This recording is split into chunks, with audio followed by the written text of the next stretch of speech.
წარმოიდგინეთ ქვეყანა, რომელიც მსოფლიო რუკაზე არ არსებობს, მაგრამ აქვს საკუთარი საზღვრები, მთავრობა, ვალუტა და დროშა, რომელზეც დღემდე ნამგალი და ურუა გამოსახული. ეს დნესტრისპირეთია, არაღიარებული რესპუბლიკა, რომელიც საერთაშორისო სამართლით მოლდოვის ნაწილად ითვლება. დღეს ის ცოცხალ მუზეუმს, გაყინულ საბჭოთა კავშირს გავს, რომელიც რუსეთის პოლიტიკურ და ეკონომიკურ ორბიტაზეა მიბმული.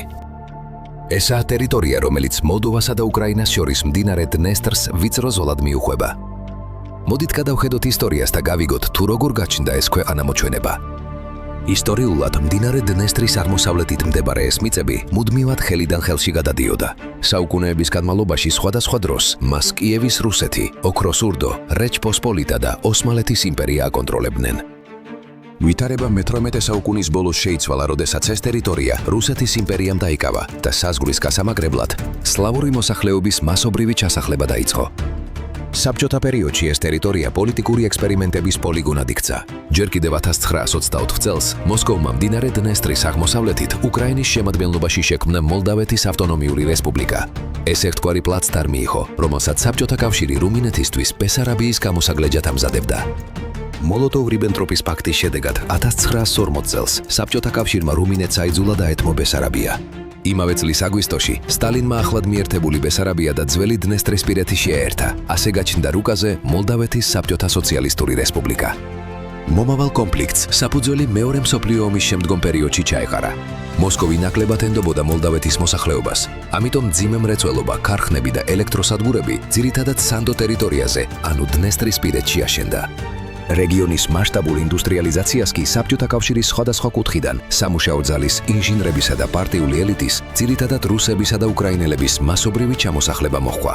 სწორედ ამან შექმნა დიდი დემოგრაფიული და კულტურული განსხვავება დნესტრის ორ ნაპირს შორის. 80-იანი წლების ბოლოს, როცა საბჭოთა კავშირმა დაღმასვლა დაიწყო, მოლდოვამ დამოუკიდებლობისკენ და ეროვნული ფესვებისკენ დაიწყო სვლა. გაჩნდა რუმინეთთან კვლავ გაერთიანების იდეაც. ამან მოსკოვისა და ადგილობრივი პრორუსული ელიტის წინააღმდეგობა გამოიწვია. დნესტრისპირეთში სეპარატისტულ მოძრაობას სათავეში ჩაუდგნენ მსხვილი საბჭოთა ქარხნების ხელმძღვანელები, კგბ-ს ოფიცრები და კომუნისტური ნომენკლატურა. მათი მთავარი მიზანი ტერიტორიის რუსულ ორბიტაზე შენარჩუნება იყო.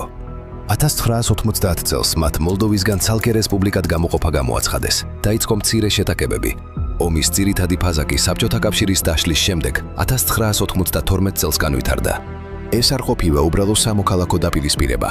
დნესტრისპირეთის დასახმარებლად რუსეთიდან დაიწყეს ჩამოსვლა კაზაკებმა, რუსმა ნაციონალისტებმა და დაქირავებულმა მებრძოლებმა.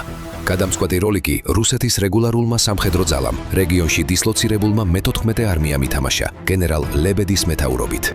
სეპარატისტებმა და რუსებმა გაიმარჯვეს.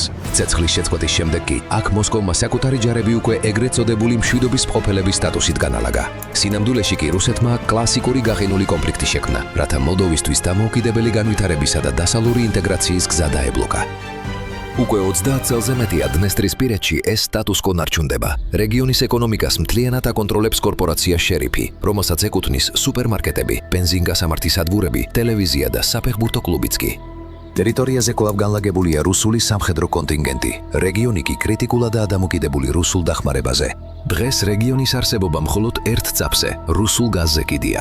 უკრაინამ პირდაპირი ტრანზიტი გააუქმა, ამიტომ გაზი შემოვლითი გზით შავი ზღვის, თურქეთისა და ბალკანეთის გავლით მიდის. თუ 10 წლეულების განმავლობაში მოლდოვა იძულებული იყო სეპარატისტებისგან ეყიდა ელექტროენერგია, ბოლო წლებში ეს მოჯადოებული წრე გაირღვა. ახალი მაღალი ძაბვის ხაზებით ქვეყანა ახლა რუმინულ ენერგიას იღებს და დნესტრისპირეთზე დამოკიდებულება ფაქტობრივად გაანულა. უკრაინის ომმა აქაურობა თავდაღირა დააყენა. რუსული სამხედრო კონტინგენტი იზოლირებულია. სეპარატისტებმა დაკარგეს ეკონომიკური ბერკეტები მოლდოვის წინააღმდეგ და ახლა სულ უფრო მეტად ხდებიან კიშინიოვზე დამოკიდებულები. სავარაუდოდ უახლოესი წლები გვაჩვენებს თუ რა ბედი ელის დნესტრისპირეთის სეპარატისტულ რეჟიმს.